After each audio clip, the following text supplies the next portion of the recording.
Reshus the Rabbanim, my parents, and friends. I would like to first thank Colleen, Eitan, and Ali Noam, Ezra, and Connie for giving me the opportunity to share a few brief words tonight. So just parenthetically, before we were coming from our house, and I was debating, my shirt got dirty over Shabbos, so I was changing. I was debating wearing a tie, because I remember the first Shabbos when I was back in our house after Meir passed away, I didn't wear a tie, just to remind myself, because I knew Meir always used to not wear a tie coming to shul. So I see people are wearing different things here, but I just think some are wearing a tie, some are not. So I thought passed across my mind, remembering back a year ago.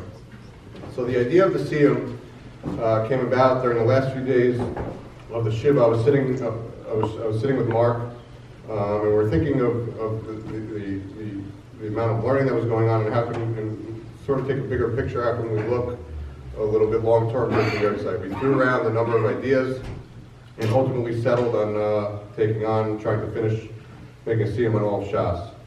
At the time, we didn't know that the Hadron website had the capability to track making a Siyum on Shas. So I found it back in my email from March 5th.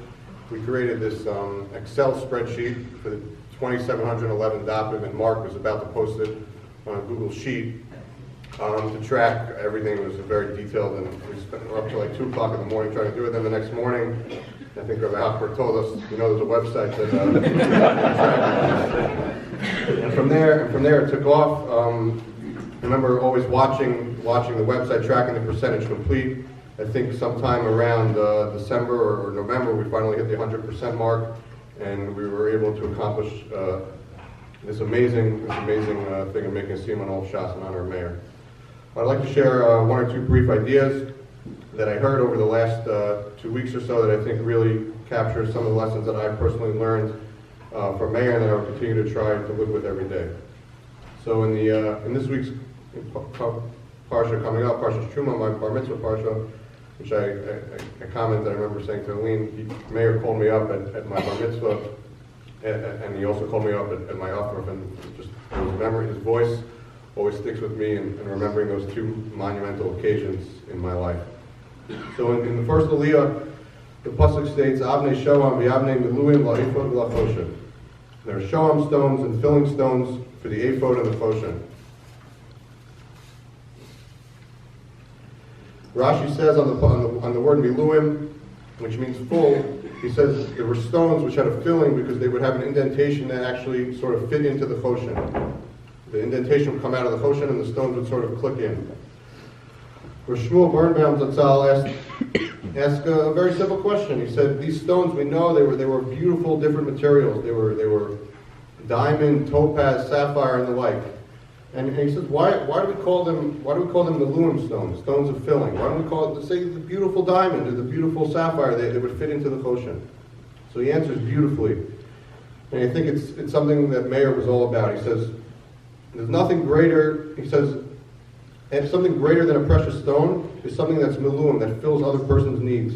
That he's always there to take care of somebody else, and someone who's a maluin, who's able to fulfill other person's needs, is greater than any type of precious diamond or stone that exists.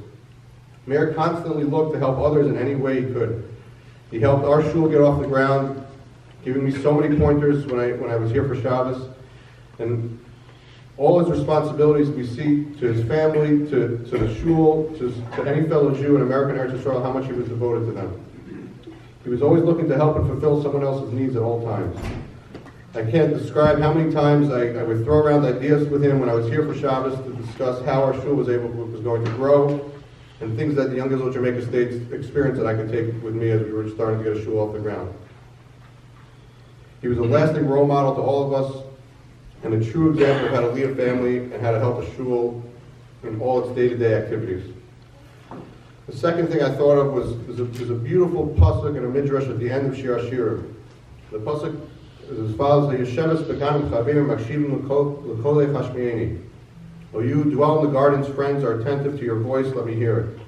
And the midrash on it is something I spoke about the first week our shul opened in our living room 2 years ago, and I think it's something that just epitomizes Meir. So Rabbi Nasser b'shem Rabbi Chaya Omer l'melech shekas al avodav v'chavoshim b'beis kolin. And a king became angry on his servants, and he put them in a prison. Ma'asa ha'melech, what did the melech do? Nato kol ha'katzar kitin shalom ha'avodav v'halach lishma maya omer. He went to go look and hear what all these people in the prison were saying. They were giving him praise. They were giving him a tremendous amount of praise. Amar lahem, Banai, habiu kolchem, raise up your voices, so that everybody can hear. Even so, now the nimshol. So now, even though the Jewish people all day are involved with their activities for 6 days a week, on Shabbos they come to the shul and they say Shema and they read the Torah and they have Maftir with Navi. But Kadosh Baruch Hu Omer Elohem, and Hashem says to them, Banai Hadbiu Kolchem, raise up your voices, that the Jews should come to shul every Shabbos and raise their voices so the Malachei Hasharis can hear what we're saying. So how appropriate this for Meir. He was devoted not only to his family but also to his shul. Every Shabbos he was here, no matter what, always running the shul to a perfect T. Always making sure he was on time. Always, I remember Eitan spoke about, I think at one, I don't remember where, about always going to Mincha and always being on time no matter what was going on Shabbos afternoon. Always making sure that his family and he himself were doing the right thing. Such a tremendous lesson, I think, for all of us. So finally, to close, in the Hakdama to Nefesh HaChaim, Chaim Volozhin's hallmark savior, his son, Rabbi Yitzchak Volozhin, describes the chesed that his father used to discuss with him. And it's 2 sentences, and I think it's amazing how much it speaks about Meir as well. My father would always say to me, that a person is not created for himself.